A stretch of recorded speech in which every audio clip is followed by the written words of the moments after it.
සිනසන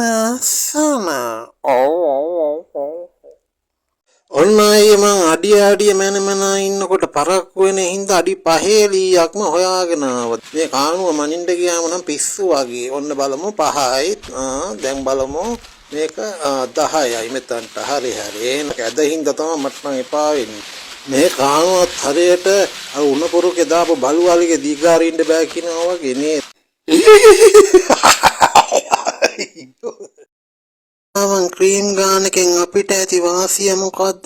වාසිය තමයි එක්කෙනෙක් ගත්තාම දෙන්නෙක් ගත්තා වගේ වෙනවා. ඒක කොහොමද සීයේ? දැන් බලන්න උඹලගේ ආච්චි මම බඳිනකොට කළු වෙත එනවා.